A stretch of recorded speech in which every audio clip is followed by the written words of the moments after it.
one of the key things is what is their wish list?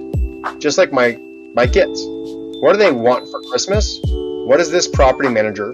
What is standing out as like one of their top? If they had to pick one, what would it be the investment they would make if it was their own dollars? My gift to regionals and asset managers is a peer in the maintenance and ops space. And so they can relieve them from the operating functions and they can work on the financials. Is I would probably give to someone who's been through a lot of cycles, just a bicycle. So they can just go through, they're reminded of the cycles in their life. So if they don't have a bicycle, I think a crucial gift. I give them the gift of consistency, some consistency tools, because God knows they need them. When you cater to 20, 30, 50 different ownership groups, each one of them have their own ways of doing things, you really need some consistency. The gift to them is an ownership representative that can help them understand and explain. And their obligation is to steward that relationship and the owner's interests. Take them, buy them, make them better, make people's life better, residents and also your employees' lives better too. That way, that's my gift to them. All right, everyone, we're live here with Chris Moreno and Adrian Danila. Thanks, gentlemen, for both joining us today. Today's a special episode for the end of the year here. We're talking about 2025 predictions, talk about our gifts. So what our gifts are for our audience and the people in the multifamily world, and really kind of laying in a little bit around why this change is going to happen and then have just a lively discussion about it. So Adrian, Chris, do quick intros, and we'll kind of get into it. I'll start. Adrian Danila, been in multifamily for 21 years. Currently, I own a advisory firm. I'm also a podcast host. I host about 4 podcasts, different podcasts, and excited to be here today. Chris? So Chris Moreno, some people call me Mr. PropTech. I love basically the culmination of development, housing, commercial real estate, as well as technology. So love working with really smart people, understanding what they're building. We built a few different companies, one in the package locker space, one in the dry cleaning space, one in the energy space, and then also been in the venture space, investing just in over 140 companies, a few funds, and then invested in some multifamily deals. I'm really excited about this discussion. Thanks for including me. I think one of the key things is looking at the industry of what's worked well. I was talking to someone yesterday, Guillermo, in prep for this. It was interesting to kind of hear their thoughts of almost like the always or never. Like, is capital going away? Or what are your thoughts for 2025? And I'm like, well, that's a very big topic. And capital is never always going away. But I have pretty strong beliefs, but I'm always very open to new facts that enter the realm. And I believe a lot in cycles. So I think that's why it's great. Maybe this discussion today is to talk a little about some of the changes happening in the roles and the topics. So outstanding. And so for everyone listening today, we're going to thinking about setting the structure. We want to talk about these things, predictions as it relates to certain roles in the industry. And of course, the most important role, and no one will ever argue with us in this one, is the resident. So Chris, if you don't mind just carrying on, what did you see in 2024? What do you expect in 2025? And if you could create a gift for every single resident out there, what would that gift look like? So I think it was actually an event. There was a discussion at NAA, National Apartment Association, last June. And there was a great debate between Steph Furman, Lane Gomez, and Gardner Reese, and all friends who I've known for over 10 years in the industry. And I think one of the things that stood out to me about that discussion that was so fundamental around the resident experience is that the resident has more power than ever before to make decisions, to see testimonials, to see what's happening, and to have influence on someone's property, right? Not only whether it's within their company, if they're in short-term stay or housing, or if it's them as an individual, right? And renting over a year, 2 years, et cetera. And I think to answer the question, Guillermo, around how I think about what maybe their gift and what they're thinking about, I think one of the coolest things is rewards, or there's some kinds of things that are kickback per se, upfront, hey, you get 2 months free for signing 14 months. Or if you sign a unique term, or, you're getting some kind of credits towards internet, you're getting credits towards monthly services, you're getting a free parking spot. But I think a lot of those things have become stale. And so I think for me is a unique experiences that really stand out. So I'll call out Daniel Paulino, who I think has a really interesting eye. Daniel's the head of or like I think like the head of data and marketing at Bazzuto in innovation.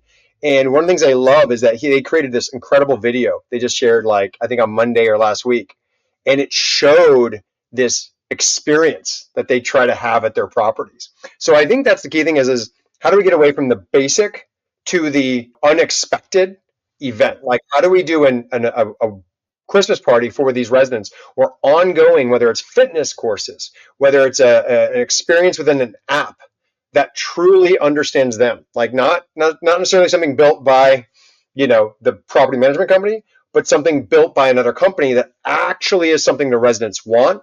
That's what I would love to get them, whether it's, points they can spend, experiences, money back for engaging on maintenance, for telling the property the truth. Hey, there's a leak. Like I remember when I had a leak in my building, Guillermo, I called security. They didn't care. The water was piling up in the hallways. I called the property manager, who was like the vice president of the company, who lived in the building, and he goes, "What the hell, Chris? Oh my god!" I'm like, "Is this help?" He's like, "Thank you for calling me." It was 10 o'clock at night. Security wasn't responding, and he was like, "This is going to be a several $100,000 to $1 million issue." You should be rewarding residents that take this proactiveness when sometimes a resident or sometimes an app can't respond. So those are some things I think I would give them holistically is better experiences, better rewards, engage them more. And I think some companies are doing a good job of that. Interesting. Adrian, what's your take? We're going towards a more Uber like Amazon like type of experience for the residents. These two platforms have raised the bar so high that we're gonna have to follow. And we have another component, the hospitality component. Chris mentioned royalty programs. That's amazing. That's what we have to do. And then remember, there's a very little branding that's being done. It's not very prevalent in a multifamily industry. I think that companies should really focus on branding more, like for their brand to be recognized. So when someone is looking to move out, they relocate to another city, they should be looking for your property in another city, right? Do you Not mean just like kind of like about the hospitality side, like yes, Hyatt, JW, 100. Courtyard, that kind of cascading branding? 100%. I'm seeing like it's a need for it, and then actually the public is is craving this, and we don't have it in the industry. Just like hospitality has it for decades now. I'm definitely seeing a surge next year in resident-centric tech solutions, self-service leasing, maintenance apps, AI-powered communication, giving the residents more control of how they want things done, not just telling them how to, how we do things, more like them deciding how they want to communicate, how they want things resolved. But it's interesting, really good point. Like you talk about like the Amazon, the Uber side of things, right? Like Uber will be, and both in Amazon, they did something famous around taking away the work, right? Like I'm finding that like there's a really good book written a few years back called Effortless Experiences, and it's about the consumer experience. It starts a lot about banking and finance and products. I would like to see, so to follow on both your points, a centralized way of communicating, make it easy to be a resident. Like I had a chat yesterday where some residents have like 5 apps for 5 different things. That makes no sense. If you're the customer, and now you have, what I've been really interesting is that not only is the demographic, is there so much more supply, like you mentioned, Chris, like we've got like 95%, 94% of national occupancy and more supply coming online that's being absorbed. But like people are mobile more than ever before. And so you're not just like stuck in a unit or stuck in a lease. You can move around. And because residents have that power of choice, retention becomes that strategy. And so to both your comments, like how are we going to keep that resident in one spot? How are we going to keep them happy? And I think there's two kind of perspectives. Like at least we take like other industries, right? Let's think of how we can make it better.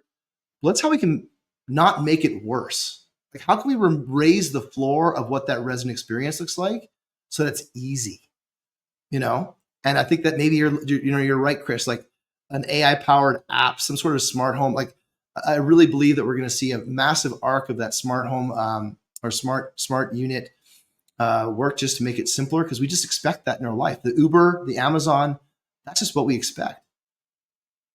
Now, do you think, how is that going to happen? It's gonna be a gradual, it's gonna be a gradual transition. Multifamily hasn't been great in like embracing technology immediately and moving very fast.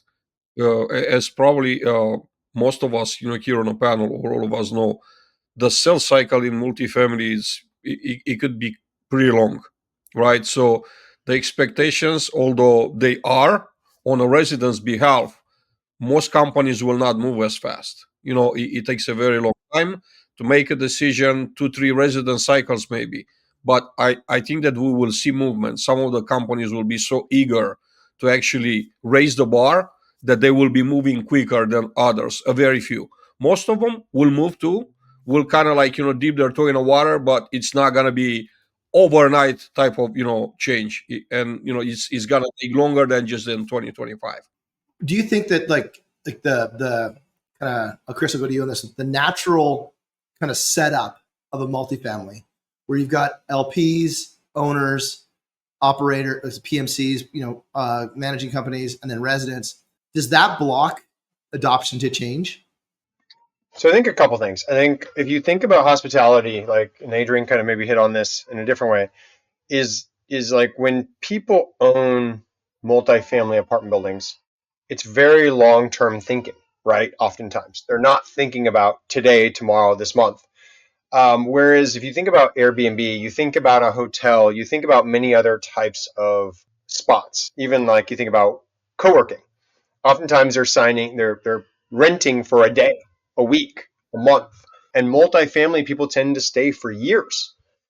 So I think to Adrian's point, like, there's a lot of like, if it ain't broke, don't fix it. We had a guest in the maintenance space, from Brookfield, and he shared, there's always been this mentality where people recommend from the property or site level, we need to do X, we need to do Y. Whether it's maintenance, whether it's an experience, whether it's an upgrade to a space and investing some dollars. Yet oftentimes the corporate level says no. And I used to be in that world. I used to be at Macy's corporate on the procurement team. And when we were looking at 250 stores, and then which turned into 800 stores, and then to hear from one store that this store or this location wants X, it's going to cost me $10,000, $20,000, $30,000. It's hard to say, well, at the corporate level, if I do that for them, I need to be consistent across my portfolio. That's going to cost me, $8 million. So that's really hard for me to justify.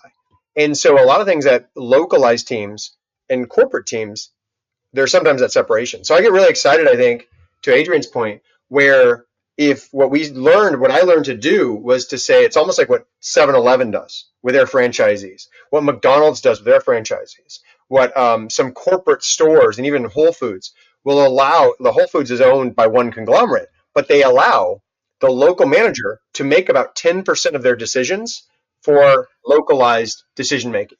Same thing with 7-Eleven. About 10% of their products, 15% can be actually bought locally, or they can pull in unique experiences. So I think that's the discrepancy I'm seeing with multifamily. Multifamily has traditionally been known as one of the slowest groups to move because they tend to have a pretty good fill rate, right? Traditionally a 94 to 97% fill rate. Right now some are down to 90. So you are seeing people, hey, what do we need to do besides just giving a concession? That's not good, right? Lowering the rents aren't good. But if they can instead make an investment to say we're going to have a dog park, or we're going to have a kids park, we're going to have something else that happens. We're going to invest in experiences. We're going to invest to keep up. I think that's the key thing that people need to do. And I think a lot of people I've been talking to at leadership levels, they're going out and looking at what the shopping centers are doing. They're going out and looking at what the hotels are doing. They're going out and seeing creative marketing and experiences. They're seeing what Disney does. I mean, Disney, let's think about Disney World. And I love, actually, I don't go to Disney World that much, but I study Disney because Disney isn't just in the entertainment business. They're actually in the housing business, right? They house employees. They're building homes, they're building apartments, they're building hotels, they're building all of this in addition to just rides. So I think they're one of the best most experienced people is who understand the full life cycle from cradle all the way to grave of someone's life, of what they need and what they want. So I see that. I can see that. I definitely, I mean, so like, I definitely think look at 2025, there's going to be a lot more people that come into the industry that haven't been in the industry before, just because of the ageism and so on and so on. There's going to be a whole lot of new ideas. And I do like your point. We've kind of seen it in 2024, a bit in 2023, where people are coming in from the hospitality side. There's people that come from all different sorts of industries, like at Disney, that bring in fresh ideas and new ways to operate this industry. And it's going to become, there's going to be some friction because there's going to be some old ways of doing things and some new ways of doing things. And I do like the let's not, there was an expression an old leader that I used to have said, do not waste a good crisis, right? And so let's take this opportunity to begin to innovate and change things. And so what I think is really interesting to see, and this might be kind of moving to the next question, is around where is this innovation going to start, right? Is it going to happen in the markets that are most, Adrian, to you, is it going to happen in the markets that can afford the money? I'll put it this way. Is it how the markets that can afford to do it or the ones that can't afford not to do it? Well, I think it's not a one size fits all, because you're looking at, I think, mainly two types of technology. It's technology that you must have. If you have a certain goal, you cannot actually achieve that goal. You cannot execute without technology, or a nice to have. Let's just say an example. You work and your property management system is Yardi. Yardi has the basics for maintenance workflows, right? So you don't need anything else. You're good. But then there's amazing things out there, programs that have been built that actually do a lot more than what Yardi does. And it becomes, from a owner's perspective, a nice to have. Should we really buy this product? And then what's gonna be our return on investment, right? That's one. And then there's another one. If you want to do centralization, well, there are certain softwares that they don't have the capability to serve you if you're centralizing certain functions. They haven't adapted. But then others, actually, they're catering towards that particular situation, and then it's kind of like must have. And there's another must have too I'm thinking about: keyless locks. When you're trying to do centralization, especially for maintenance, you got to get rid of the keys altogether. You should have like access on your phone, travel, open doors, close doors, move from property to property. Don't have to worry about managing keys. That's a time sucker, and then it creates so much headache. Imagine that you're at property A, the phone rings, you gotta run to property B.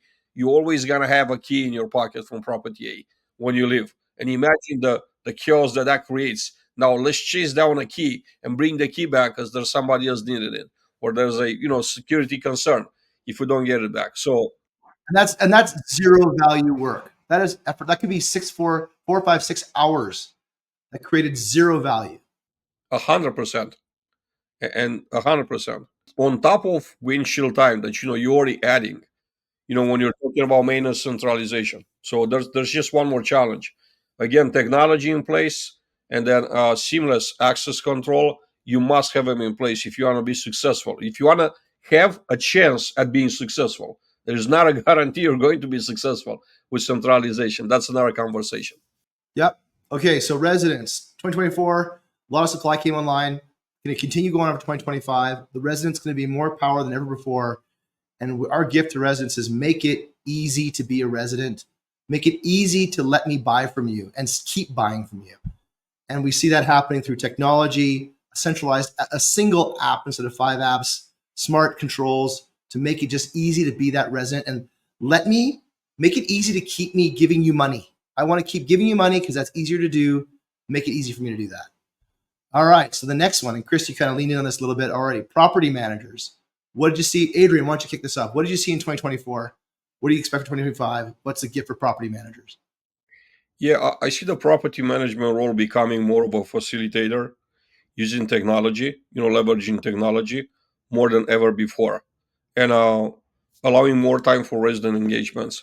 I'm also seeing like many companies are actually hiring concierge to help with the resident relations, even though some of the functions are moving off-site, like rent collections and things of that nature, and evictions, they're moving off-site, right? They're also bringing in personnel and technology to create that concierge experience, that high-end hotel experience.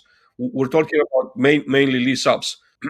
Also, I think there's something to be said about amenities. I think there's a trend out there that I never seen before.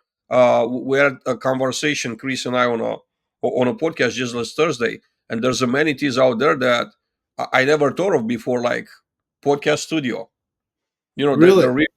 Yes, or like share spaces for office for someone that doesn't want to go like 3-5 miles to rent an office, rent a cubicle in a random place. They could actually have, they could run their business at a community just by having a renting a place out there for business. So those are some things that are happening, like I said, especially on the lease ups, right? Not as add-ons for older properties. And then I think my gift for property managers is a comprehensive training program for them to be able to absorb all this technology and be able to handle it like a boss. Yep. We'll wait till mine, but I think we're going to be very aligned. Chris, go ahead. What do you think? What did you see in 2024? What do you see in 2025? What's a gift for property managers? Yeah, I think a couple things come to mind, but I think a wish list. So if you think about if I'm a property manager and I know my residents better than anyone should, right? I'm going to know the challenges. They're pinging me, they're texting me, they're emailing me, they're calling me, they're seeing me in the hallway if I'm an effective property manager, right? More than my regional or my vice president or the owner. And I think what I hear is I hear owners who tell me, I trust my property manager. I know them by name. I know that they are incredibly important. That's why we pay them the larger dollars, is to manage these teams. So I think one of the key things is what is their wish list? Just like my kids, what do they want for Christmas?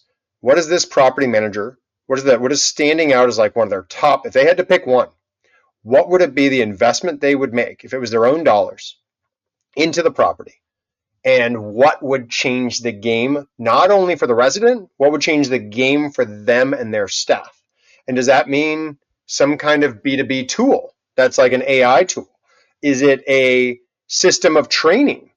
Is it a event? Is it an ongoing event? Is it well-being?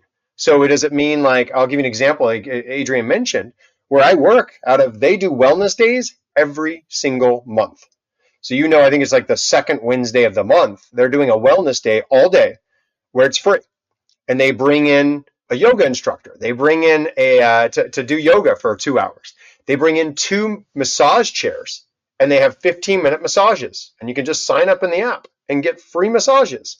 They do a mental wellness coach who comes in that they pay for to give mental wellness coaching.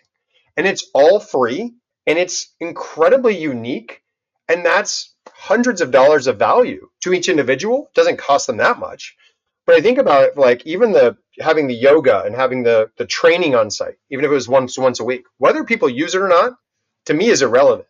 It's what they want. It's what they know that someone's willing to do for them, to invest in them.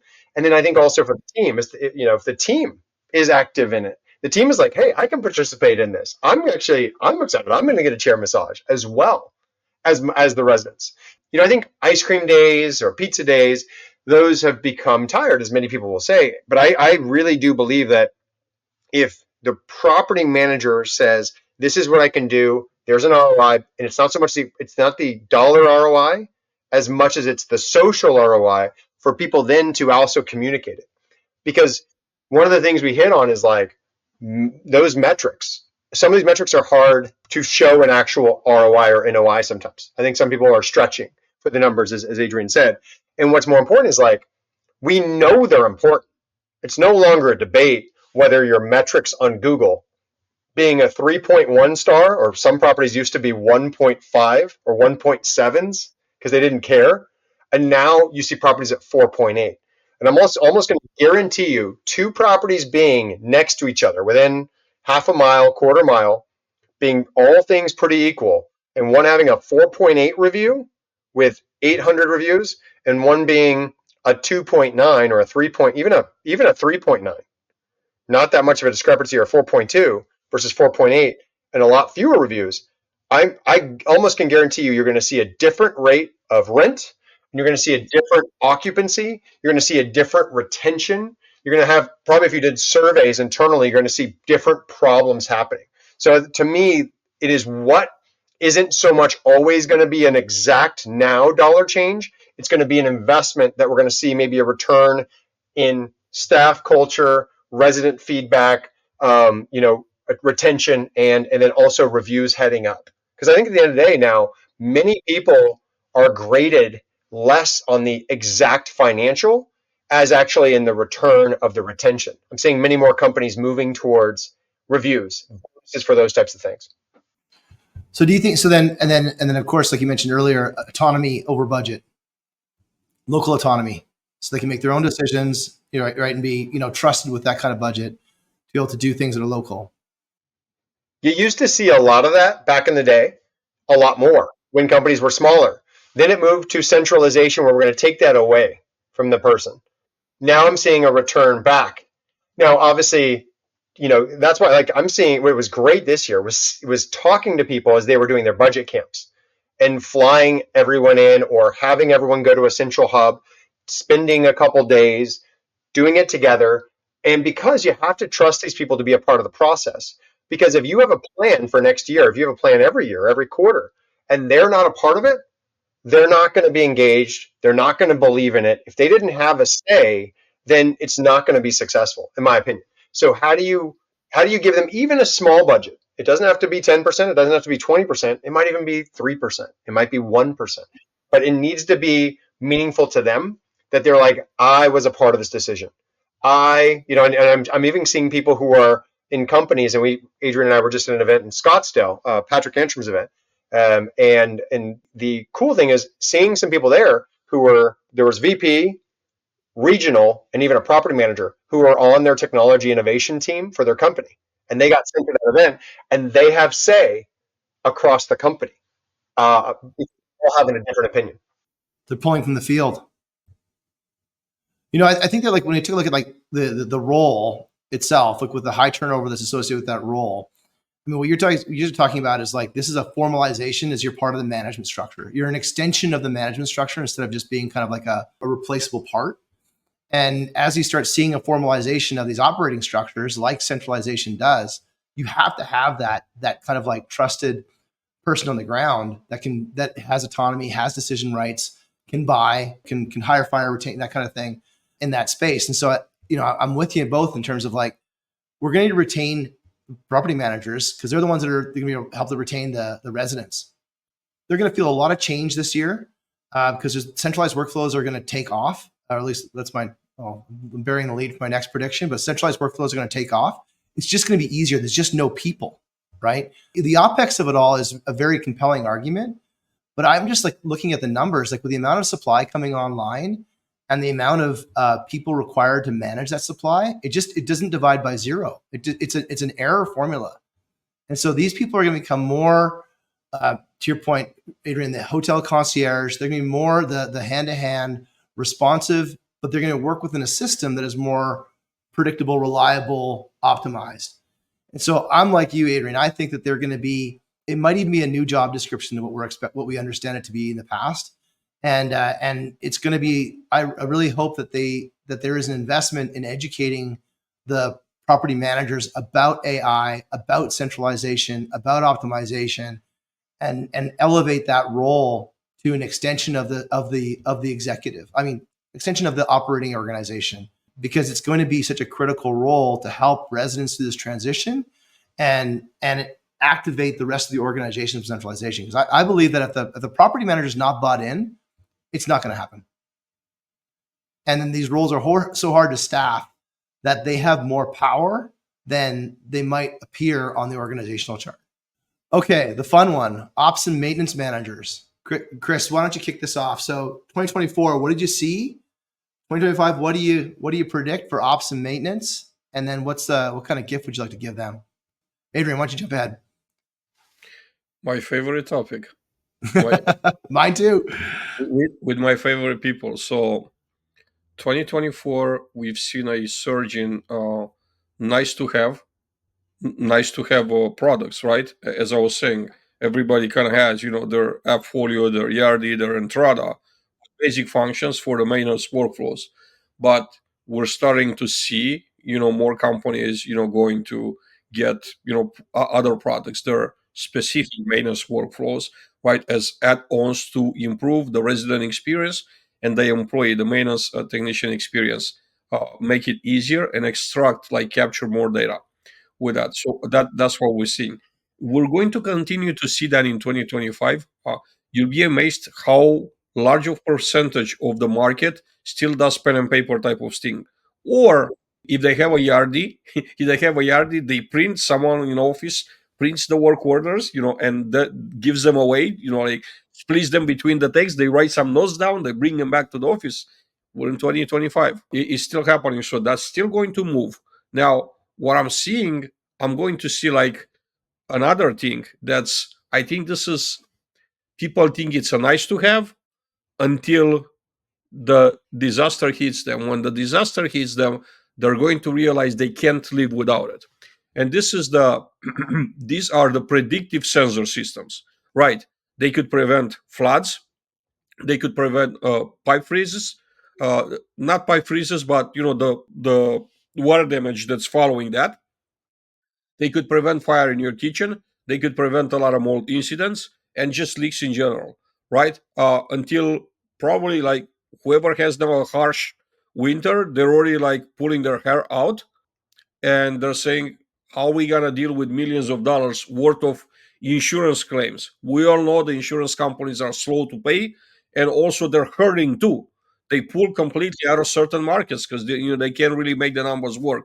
Or they're still the ones that are left are like triple, five times the rate. So there's a situation here that it's being created.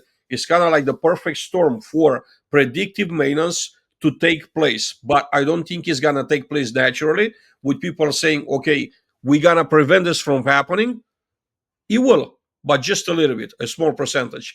The biggest percentage is going to be they're getting hit with a freeze, with a flood, very costly flood. They learn about this product, they're going to embrace it, and going forward, they can't live without it. So how are they going to do the predictive maintenance with, like, we talked about earlier, if they're still on pen and paper? Like, that's kind of like table stakes to do predictive maintenance, right? Or do you think they'll start with scheduled maintenance and work their way there? I think that you could, implement, two things at the same time. These predictive maintenance sensors, they have their own platforms, most of them to actually show people on an app how things work. But then integration might not be with Yardi. They might need to be with a maintenance specific app. So they might be coming in tandem in a package. They might penetrate a old school company at the same time. When a disaster happens, they'll look at the predictive stuff and they'll say, well, it's not really working greatly with like our old pen and paper stuff, so we got to bring something to actually integrate and work in tandem, do a package. So I think that that's an opportunity for both of those companies, right? For the sensors company, for the maintenance workflow company to team up and actually do packages and make those offers together, because there's win-wins when Do you that think, happens. like, just using your examples there, do you think that, like, climate variability, climate change, climate variability is going to be the driving force between some of that IoT, some of that predictive infrastructure? I think it's actually like the seasons. When it's getting really cold, pipes break. It's what it is. We've been experiencing this for hundreds of years. And then when it's very hot and humid for 8 to 10 months a year, like Florida, you have humidity. When there's humidity, there's going to be mold, right? So you gotta have to control the humidity levels and everything. And also, every drop of water could turn into mold in like 24 hours because of the favorable environment, right? You have moisture and you have warm temperatures in there. So I think I don't think that's like any climate related situation. It just is, right?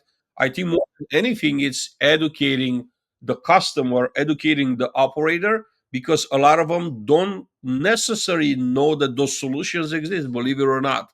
Sure, sure. Yeah, I can see all that. Chris, what's your take? So I got a crazy take here. I think we're going to see, because you're already seeing it happen and you're hearing about it. I think, number one, obviously things are getting centralized, but for some companies, it's still a headache. To Adrian's point, I completely agree. More preventative stuff, more things that be, especially because insurance premiums are skyrocketing and the insurance costs are going up. Insurance companies aren't going to pay the same of what they're going to pay. I just talked to an owner who had a $2 million insurance claim, and the insurance company offered him $600K. So there's a $1.4 million delta on that water leak and that water issue within the building. I know about someone else who had a 1.1 million, and the insurance company I think offered about 400 or 500,000. So again, you're seeing anywhere from a 30% to a 70% discrepancy between insurance payouts.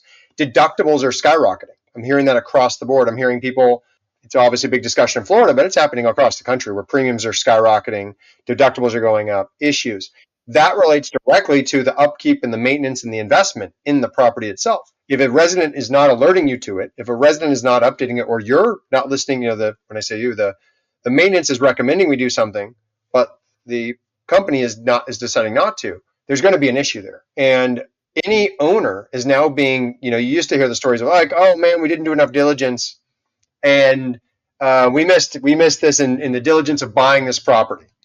Well, you don't see that really much anymore because of technology. Now they walk every unit, they check, like Adrian said, they're checking for mold, they're checking for issues, they're assuming the worst because they've seen it before. If you underinvest as you own that asset or do things to shortcut and you try to go sell the asset, you're now going to be devalued by what I'm hearing, a much greater multiple upon going to sell, which is going to impact your LPs, your investors. So it's better to do that maintenance ongoing, whether that's, and to Adrian's point, whether it's a consistent maintenance plan. And that, for some companies, it might mean moving away from their own staff, right? If they're looking to cut costs and do scale, it's hard to find great staff nationwide right now. It's finding partners. And I think it's going to be more and more partnerships. And I'm not kidding when I say this. It's probably, I think there's a balance of residents doing their own things. Because if you think about it, some of these residents or third-party companies in the field that many people are already trusting and using as vendors. But if you can now actually, if your staff can only do so many things, but you can actually outsource it to third parties or a resident and say, hey, this person is insured, or this is a low enough level. It's not high voltage. It's not incredible, but this person knows how to do it. I'm going to reward that. It's replacing a filter. It's a flipping a GFCI. Or fixing something on site, it's almost like Pokemon Go. But obviously it depends on the level, and you want to make sure it's done correctly. But if there is something that residents are actually gamified to call out things, to request things, and then to ensure they got done, that is actually a great thing. So I believe there's a book about this, Guillermo, called Radical Candor. And it's about someone who worked at Apple and a few other firms. And she talks about, you want to know when something's wrong. You want your residents to actually tell you before they move out, before, and by the way, if they tell you, it's a gift. A complaint is a gift. If they don't tell you, they probably told 30 other people, and they're going to move out. You're going to lose them, and you could have solved the issue that could actually increase the value of your property. So what I found is, even though the resident doesn't own the property, if they can be incentivized to help the property, like I really cared about the apartments I lived in. When I had a water leak, to Adrian's point, I'm going to share a quick example of this. I had a water leak in the last apartment we rented about 6 years ago. We rented in San Francisco, and it was leaking. Our landlords lived upstairs and downstairs. It was 3 generations.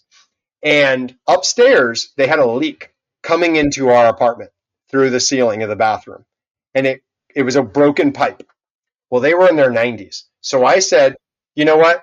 Like, they were like, oh, and I was like, we need to handle this. It's either you do it or I do it. And they said, well, we don't know what to do. I said, I'm going to do it. I'm going to take care of this. I sent them a little thing. I said, I'm going to take care of this, and I'm going to pay for it, and I'm going to have you reimburse me. I literally did it. And I did it from start to finish. I got 3 bids. I didn't just get the first person, Roto-Rooter or whoever came out. I got 3 bids, got it done properly, went through. It was, a 80-year-old, 90-year-old pipe. And I paid out of my own pocket. and then got reimbursed by them.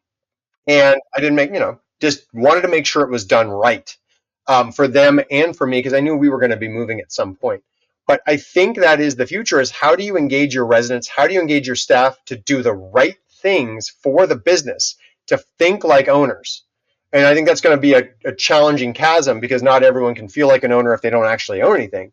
But if there were some kind of incentives to do these kinds of actions, and I know there's companies out there who kind of do these things. But you're talking about partnership, right? It's a partnership between the operator, the owner, and the renter. And so you've got this kind of like, I love what you're predicting on, is that ultimately they're residents, and a resident is the word resident is irrespective of ownership position, right? Renter is different, owner is different, but if you're a resident, you occupy a space. And the value exchanges make it safe, make it easy, make it, comfortable, warm, and stuff like that. Things like maintenance are kind of like perks. Like, as an owner, you're inclined to maintain it because it's your asset. But ultimately, when things go wrong, the resident feels downtime. The furnace stops working, AC stops working, the plug stops working, the disposal stops working. And that's painful. And so how can we relieve the pain from the resident? How can we create an experience that is aligned with what, like, that treats them as a partner in the relationship rather than just a consumer in the relationship? And I think that's a very curious, that there's another conversation there on that.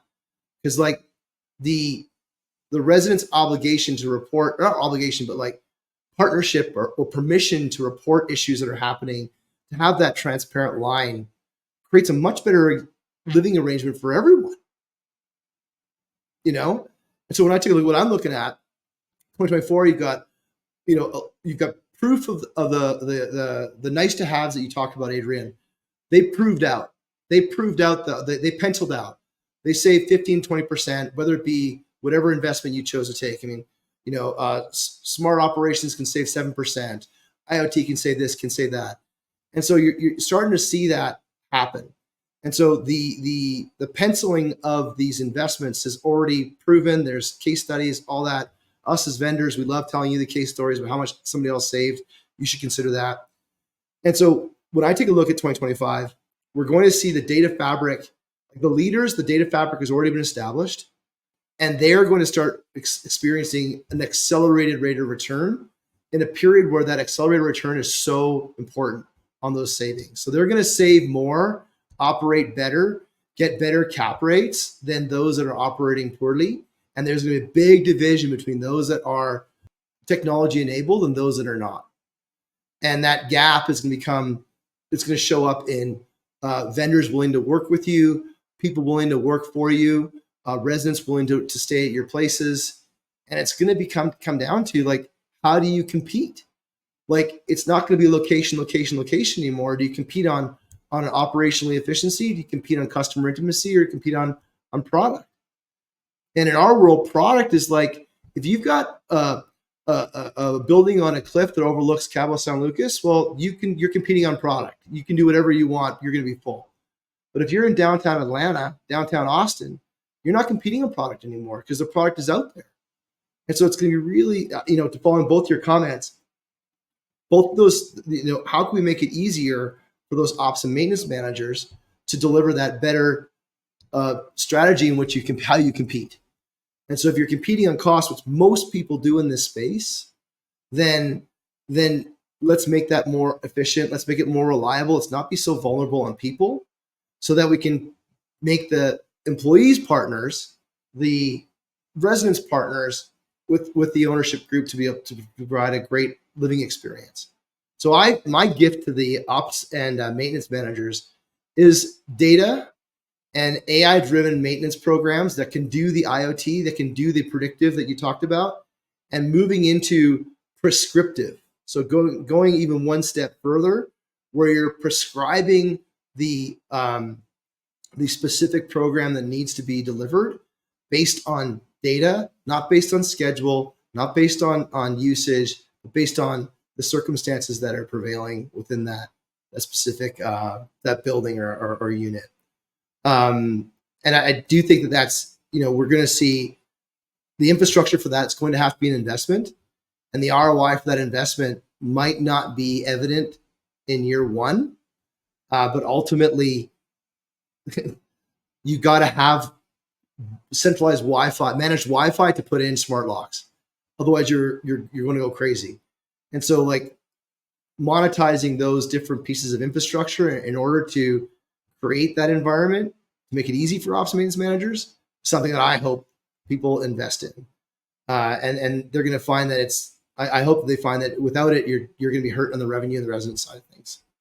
Moving along to regional asset managers. So, Chris, your audio's back, full strength. When you talk about regionals or asset managers, what did you see in 2024? What do you expect to see in 2025? What gift would you give them? I think they're under more pressure to perform. Generally, they're getting more and more assets, more properties, more staff and or less staff. It depends, but more responsibility, right? So if they were watching over 3 properties, now are now watching after 7. If they're watching over, some people I know are watching over 14. It all depends. But I think what I would think about is how do we help them while they're traveling, traversing, trying to be in multiple places at once, overseeing geographies, and that might be a virtual assistant, right? It might be an assistant for them or a virtual assistant or someone who's helping them, because travel is a real thing. Traffic is a real thing.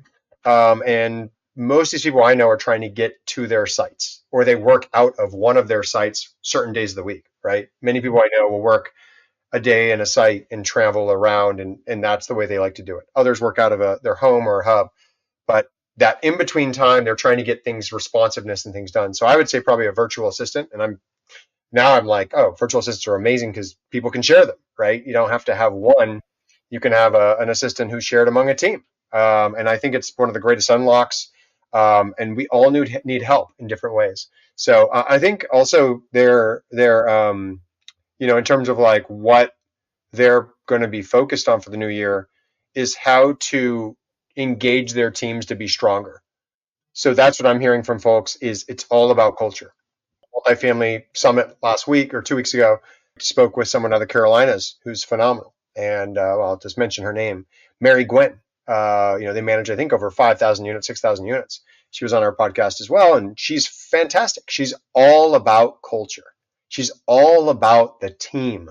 Because if you don't empower the team and they don't feel respected, they don't feel like they can make decisions, they don't feel like they can trust the mission. And I think these regional teams are so important because they are the glue between the on-site and the glue to the corporate. And if you fracture that chain, you have a complete disconnect, and there is that lack of honesty, that lack of actual accountability between the teams and the corporate teams. And that's where people miss their mark. That's where there's a disconnect of where people are shocked or surprised about missing their mark and their goals for the year, the quarter, or even the month. So I have a question for you. When people talk about culture, a lot of people immediately kind of jump to that's a people thing, more people, more culture, more people. In your mind, how does centralization and culture, how do they play together? I think it's a big, I'll defer to Adrian if you want to answer that first, because Sure, yeah, go for it, Adrian. How does that work? I think culture change is one of the hardest things, especially if we're thinking maintenance facility side. Typically, the maintenance teams are very resistant to change, right? And this is a disruption. It's not just a change. So getting the buy-in, explaining the whys is gonna be crucial, right? Because if you're not getting the buy-in, if you're not getting your teams to support the program, it's gonna make it very hard to implement, right? You don't want to try to go against the wind with implementation. If you start that way, it's just gonna be a long, painful process.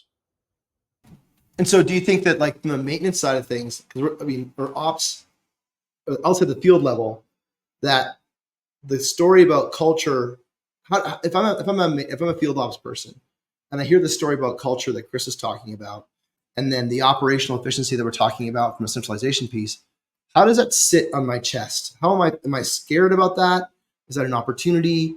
How is that landing to me as I'll say the typical field ops person? Culture is an opportunity always, almost, for companies. And then you want to talk about not just one culture in general, because no company has one culture. You're going to have the culture that's being part of that vision when the higher ups got together in a room and they decided what they want the culture to be. So that's one thing. The second thing is the culture at the corporate office level.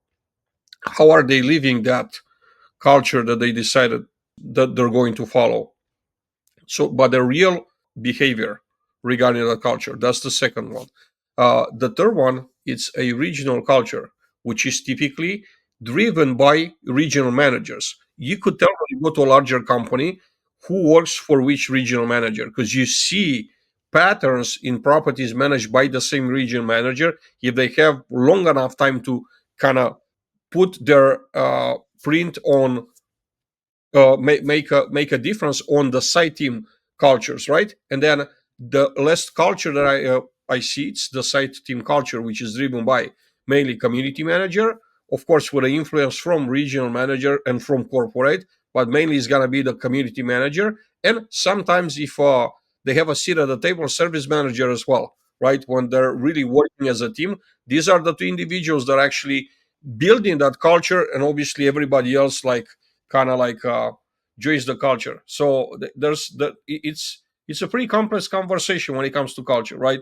It's not as simple because there's several, as I said, cultures within an organization. So Gotcha. What do you see in 2024? What do you see in 2025 for for regionals and asset managers?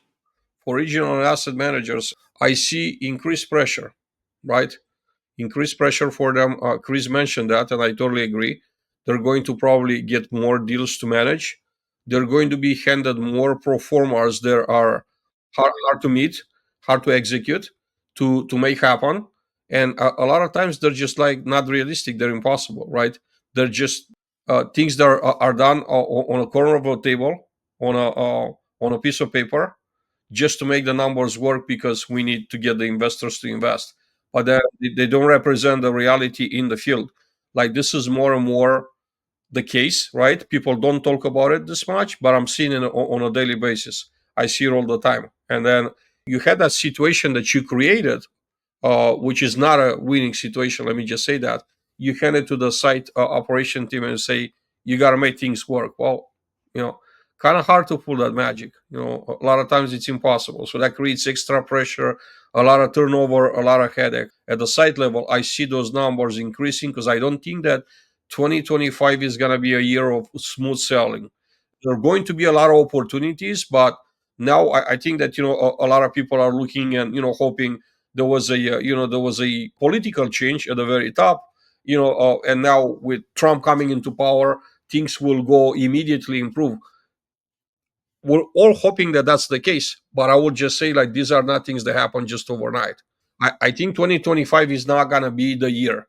Maybe we'll start seeing like if it's gonna go that direction, we're going to start to see the signs on a second part of the year, but don't really expect the January 1st or January 20. Things are just gonna like change like night and day. Like they don't happen that way. They didn't get to where we are today that way, like overnight. So they're not going to change the other way around overnight. It's just a process. People have to, and going back to what Chris just said, cycles. Totally, like that's an amazing observation. I'm also a believer in cycles too. Real estate has its cycles. So I mean, I think there is a housing shortage. That is a problem, right? I mean, and it's getting absorbed. It's coming online. Put 500,000, 500,000 units came online last year. Probably 500,600 this year, and so like you've got this oversupply, and so these asset managers, regional managers, they're feeling unique pressure in Austin that you're not feeling in Boston, or Atlanta is feeling different. So they're not going to have fair treatment within their corporate organization because it's going to be worse in some places than other places. I've actually changed my gift because of this conversation today. But I agree with Chris's point. They are going to become over portfolioed. I was talking to a VP at MFE Connections, and she was reviewing 50 budgets that week, right? Like for different roll ups, and that's what she's trying to get to her plan together, right? And when I think about that, and then everything else that a regional and an asset manager is accountable for, my gift to regionals and asset managers is a peer in the maintenance and ops space. And so they can relieve them from the operating functions and they can work on the financials. Because what I've seen when I talk to a lot of asset and regionals, they've got this roll up of if there's no regional manager for maintenance or ops, they're doing it as well, in addition to doing all the paperwork. And so my gift to them is a peer at that level who's responsible for the OpEx part of the P&L. Because I just, my prediction was a dashboard, or my gift was initially a dashboard and KPIs so they can do their job better with more resilience. But I just don't, both your comments around how can that doesn't solve the problem, because the problem is they're being asked to do different roles. And so that's my gift. My gift is that they have a peer, where we have nationals, we've got national maintenance and ops. Where we've got regionals, or statewide, we've got statewide, regional and ops, or maintenance and ops. And the same thing, where a whole maintenance and ops functions emerges, and they get basically their variable pay related to retention, right? And it's, what does that res experience feel like? Chris? Thing I want to add is I would probably give to someone who's been through a lot of cycles just a bicycle, so they can just go through. They're reminded of the cycles in their life. So if they don't have a bicycle, I think a crucial gift is some kind of bicycle. Not only is it hilarious, maybe, but it's spot on for thinking about what Adrian and what we're all talking about, which is we're going to live. There's that Chinese proverb where they say, "Oh wow, your son, he did so well in school. Congratulations!" And I think they say, "This too, yes, this too will pass." And then something bad happens. He breaks his ankle. "Oh my gosh, I'm so sorry that happened." Yes, this too will pass, right? And so those consistent ups and lows tend to even out, and we need to plan for those. We need, when people say, "Oh my God, interest rates are so high," no, they're not. Interest rates were so low. Well, yes, they were. But do we think they'll actually go down? I don't think they're that high right now. I think they're just high relative to where we were for a couple of years, not for the last 25 or 30 years. So I think too many people are trying to sometimes do shortcuts, and we need to think about the bicycle effect. We need to think about the long term. Of course, we need to think about the short term, but we need to we're investing in real estate. We're thinking about long-term effects, things that have 20-year lifespans, depreciation. And if we're thinking too short term and things go wrong, well, can you make it an additional 4 or 5 or 6 years? So fortunately, I've got some great mentors who've been through 3, 4, 5, 6 cycles and seen it.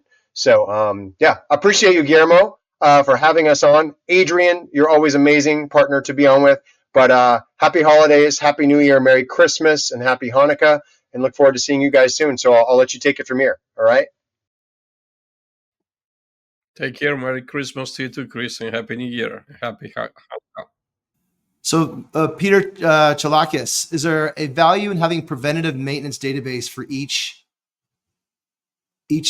frequency-based task and checklist?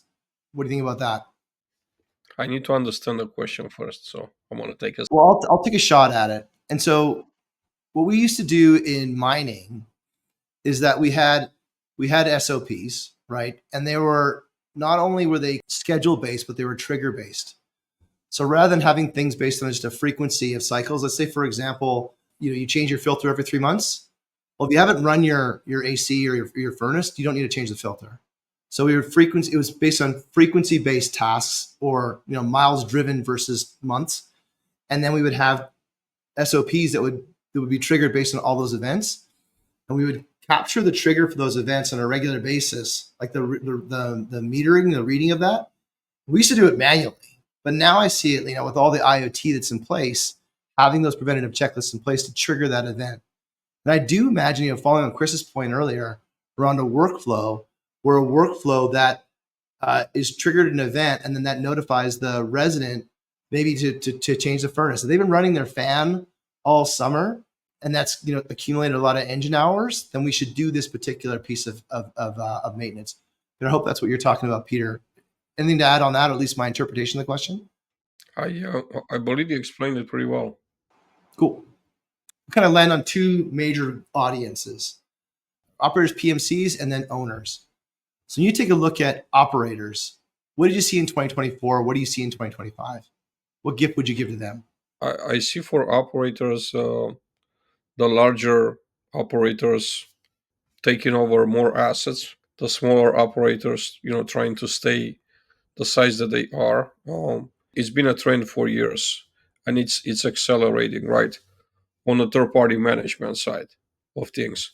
I give them the gift of consistency, some consistency tools, because God knows they need them. When you cater to 20, 30, 50 different ownership groups, each one of them have their own ways of doing things, you really need some consistency.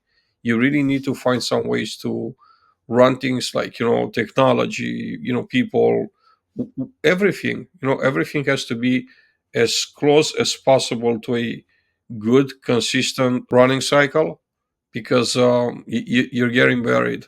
There's a lot of turnover in third-party management companies currently as we speak, high level turnover because of the lack of consistency. Now, this is a general statement. Some companies are doing better than others. So obviously, but the third-party management side of business, it's very challenging again, and it's not getting any better for the reasons that I mentioned earlier. Economy, I don't think is just gonna turn around overnight. Interest rates are higher than they were before.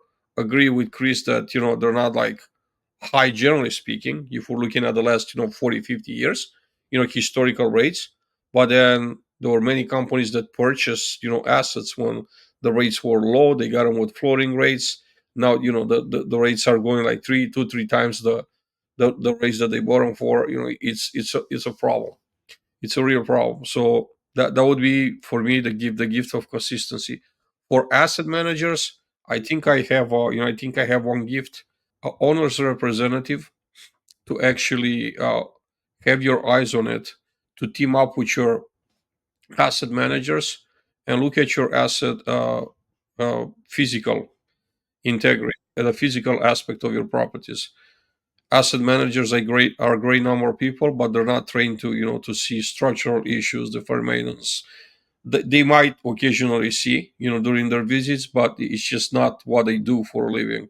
So this could be a true gift, that an investment in hiring someone, a contractor, or even like hiring a in-house person to be a owner's rep, will pay huge benefits, to be kind of like the watchdog for for how the third party management groups are Like running. almost like an investor relations kind of person. Yep. Yeah. So you're saying operators, they're getting squeezed right now. We saw that in 2024, or they probably didn't start the year feeling it, but they ended up feeling it pretty heavily in 2024. 2025, that's going to continue. And so the gift to them is an ownership representative that can help them understand and explain. And their obligation is to steward that relationship and the owner's interests versus just operate the entities and report back. Yeah. That's why it's called ownership. When you outsource something, including the management part, you outsource the ownership of that function. So it's not yours anymore. And when someone is doing it for a fee, I won't say that fee management companies, they're all bad. And I don't start with thinking that they're bad. I'm just saying that there's so much going on, staff shortages, right? There's so many moving targets that you really want to have your eyes on it, not just from a numbers perspective, from a physical perspective, because Chris mentioned earlier, you're gonna look at resale value for the assets when you try to sell. What is gonna look like? What shape is it gonna be in when you put it on the market to sell? And if there's the fair maintenance, that's being picked up first. Well, that's the interesting thing that I think that part of my observation and my prediction and my gift is that it may have been too good of a good times for the last 3-4 years, where their motivations they diverged between owners and operators. There's been distractions. Owners were distracted and operators were distracted, and there's a lot of money being made.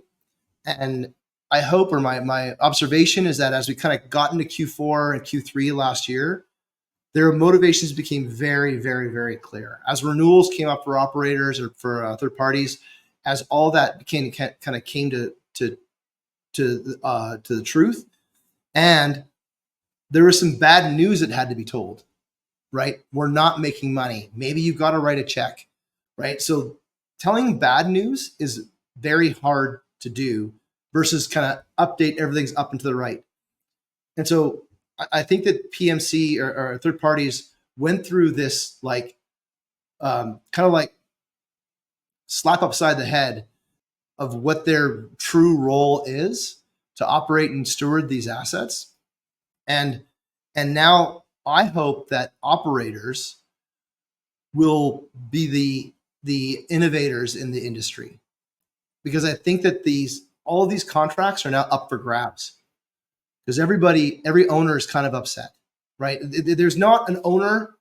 I would say there probably is very hard to find an owner in the entire ecosystem that is thrilled with 2024, right? And so they all have a reason to be upset about somebody. And since they do the job of owning, then it's like the finger is pointed at the operator, at the third parties first. And so they want to change things up, just like you might change your personal fund manager. You want to change things up because you want to see what happens. And so I hope, my prediction for 2025 is that operators are going to bring innovations to the owners instead of the owners bringing innovation to the third parties. And third parties are going to have to compete on innovation versus competing on just staff or being around. That's my prediction. And so my gift for them is playbooks and ways to understand how these innovations can be tested and brought to life, and ultimately, a centralized function to be able to execute on these playbooks and execute on the innovation when it comes to scale. Because I don't think they're very good, because of the way that real estate is set up. They're not great at innovating, and because of the way the contracts are set up, they're not great at introducing change. And so my gift to them is the path to innovation, because I think that if they're not going to innovate, owners are going to expect them to be innovators, because the owners aren't the innovators. It's like if I'm an owner and I'm coming to my third party with ideas, then I don't think you're doing your job right now. I already don't think you're doing your job. And that's that's how I'm going to show it. So I hope that operators step up and be the stewards of innovation in the industry, because they're the ones that are operating. They're the ones with the hands and the levers. And I expect that the circumstances of their fee rates right now are going to drive new ways of competing. Yeah, I'm actually seeing that already. Conversations that I had throughout the year this year, talking to owners, for the most part, asking, what do you do for this? What do you do for that? Like, where do you go for resources, technology, or you name it? They will just say, we'll just defer this to the property management. So that I'm seeing that has been my experience, right? They're hands off for the most part. That's what the third party is for. We'll let them sort it out. We'll let them, vet technology, and when they're thinking something is gonna help, could be helping us, they're bringing it over to us. We'll look at it. Yep. We got another question from Peter here. We may have touched this in this. I'll let you take a first shot at this one here. Very little visibility into actual labor, material, and productivity. Yes, that's a tremendous comment, Peter, and thank you for saying it. Technology is available out there right now to make that possible. And it has been to a certain level before, not so developed though, I will say. Like, it was kind of there, but it wasn't really working properly. Now there's technology that's focused just on maintenance, and the functionality, that functionality is built in, and it actually works. And I'm a KPI, I'm a believer, I'm a fanatic, KPI fanatic. And I'm super excited to know that there's product out there that actually helps management. Like, they could actually structure their own like award ceremonies and bonus programs based on those KPIs. Because there's stuff that, there's programs, they have data integrity. Once a work order is assigned to a particular individual, they can, like, print it and give it to a leasing agent to close. They're the only ones that they could close it. Not even the manager has an override power. So that's very powerful, and they're forced into like completing it. So is not staying pending, and it creates the accountability that we all needed. And it's all captured. The data is captured, so you could tell how much time the person spent average per day, like being on the job, being on work orders, how many tickets they completed, an average per day, and so on and so forth. So there's no way around. There's no guessing game here. It's strictly numbers, strictly KPI. So great question. The challenge that I've experienced implementing this in the past is we did a bad job of explaining why this is important, right? We did a bad job of bringing them along in the journey and helping them I'll tell you a story. So this is what we did. So we were doing field operations, right? And we put, this is before the world of air tags, but imagine an air tag that was GPS kind of censored. And we would track people all over the place, right? Because we were really wanted to figure that out. What were people doing? And pretty soon we found them in toilets. We found them on dogs. We found them all over the place versus actually tracking what we were trying to solve. We didn't do a really good job of explaining what we were trying to solve for. And, to your point, to Peter's point, there is a lack of data there. We do need to understand what is the right level of data for the right level of decision that we need to try to achieve. Because sometimes number of tickets per week is good enough, right? And you work with those numbers, but having, I've had mixed results in trying to track at the infinite level, and having an agreement of introducing data as a way of actually creating change starts with like maybe fuzzier numbers, but hey, here's how we're going to start tracking things. We've got one more here from Dixie. Please conversation for what we just got to be effective. Resources expertise today. Ops try to lead these conversations. The value of the owner is diminished.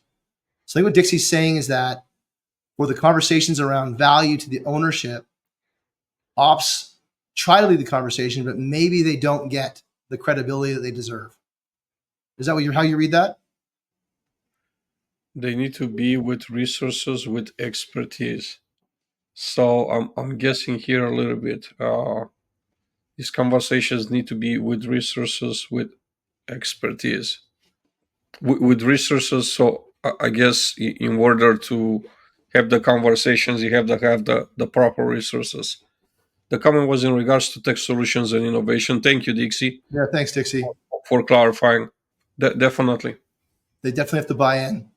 I think that there's something that we've done in the past, of not fully bringing them along on the journey and helping them be involved in the decision-making process is something that leads to change management failure. And, we've talked all throughout today that change management is a big part of this conversation, creating clean communication lines with the people that are feeling the change. I know on our side, we've worked hard to truly try and make sure that those that are coming on board to our product to solve this problem understand why and understand and really align the change with their best interest. Because it's not often, things aren't often bought that way. They're bought and they land in your lap, and now you got to do something with this. And, I wasn't involved in why. We talked about operators. Let's talk about owners, and we'll close it out. Owners, what did you see in 2024? What do you expect to see in 2025? What gift would you give for owners? Well, owners, I think the right position owners, have made, some great. There's some good to great returns. There are not too many out there. Also, I think that lots of them have money sitting on the sidelines. So I think the gift to them could be some foreclosed assets, so they could buy them at a discount, right? If they're ready for that, they have some cash sitting on the side. There's a lot of cash on the sidelines. That I'm hearing that a lot, and it's also been hard at the SFR conference that you and I share. You and I been on. I think like 40% of the vendors, the service providers that had booths at the conference, they were lenders.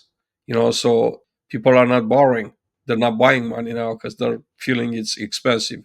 Thinking like 2 3 years ago, they were just like 2 3% interest rates, so they're waiting. Especially now, it's the waiting was with the elections. Now that the election has ended, we're entering a new administration. It's going to be very interesting how these things play. But again, I don't think that something spectacular or something like magical is going to happen in 2025. My gift to them is patient, and like I said, hopefully some some really bad operators out there that haven't done the right thing, ran some properties into the ground, receiverships, take them, buy them, make them better, make people's life better, residents, and also your employees' lives better too. That way, that's my gift to them. I saw a similar aside. I took a look at the supply that's coming on, right? So you've got institutional investment raising its pro rata with respect to investment in the industry. You've got pension funds that normally were just in commercial moving into residential. You've got this is a big asset class, and it's attracting a lot of attention. And professional ownership is coming into play more so than ever before.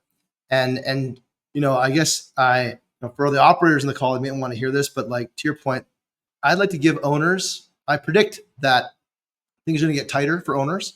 There's going to be some very uncomfortable conversations where there's going to be some checks that have to be written, right, to support there's going to be some cash calls that have to be written to support some of their assets. There's going to be some mortgages that come up that are also uncomfortable, and that's going to be a new operating number.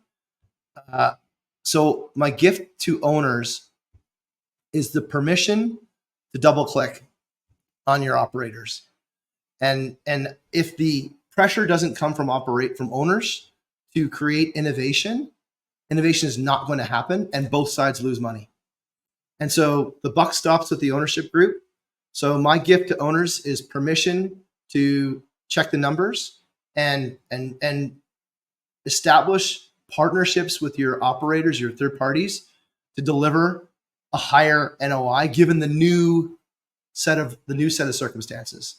Like budgeting for 1 to 100 is not practical anymore. Budgeting for 1% interest rates is not practical anymore. Budgeting for insurance premiums from 2019 is not practical anymore. So the new operating order has got to pencil into the underwriting that you're going to do, and the people that you're going to trust to steward this, ensure that they're bought in. So have curiosity around new fee structures that may be partnership oriented. Have curiosity around different ways that your operators are going to present innovation, and be open to that innovation. Because if we're going to put the onus on innovation and driving a higher return on assets to the third parties, then be receptive to innovation on the ownership side of things.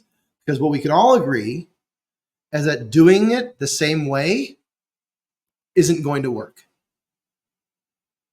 And so that's my hope for owners, is that my gift to owners, they have permission to double click, and they ask for more they ask for innovation from their operators, because they ultimately, the buck stops with them. Well, this has been a really incredible conversation. Adrian, I have a gift for you. I want to thank you for everything you do in multifamily. You probably don't get a lot of direct gratitude, but running 4 podcasts, all the guests, all the people that you talk to, being on this show today, you and Chris have done a great job of helping educate and create change momentum in the industry. And it's something that the entire industry appreciates.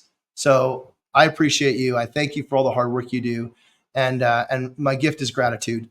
And I'm grateful for all the work that you do. And I hope that I look forward to working closer with you in 2025.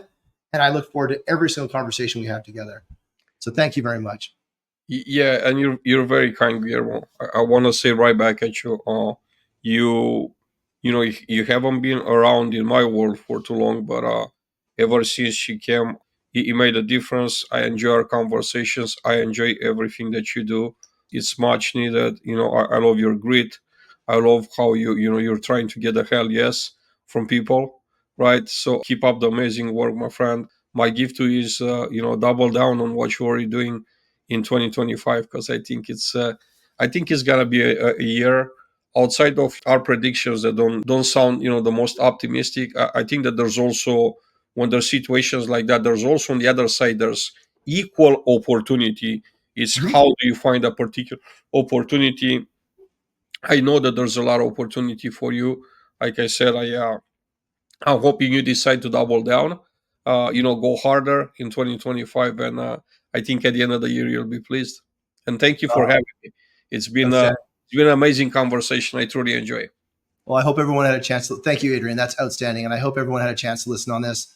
This will be in a podcast probably before New Year's, and follow along on the Getting to Hell Yes podcast. Follow the what's the 4 podcasts that Adrian has: Multifamily X, Multifamily Chronicles. What are the other 2?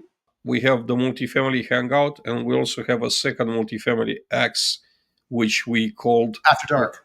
Tech Talks. Tech Talks. Tech Right. Talks. It's technology related. It's the Excellent. newest one. Well, thank you everyone for listening. I hope everyone to have a wonderful break over the holidays. Get a chance to enjoy the homes and the homes that we live in and the residents that we work with. This has been a wonderful conversation, optimistic, inspiring, and I look forward to chatting with hopefully each and everybody next year. Take care, Adrian. Merry Christmas. Merry Christmas. God bless you. Take care.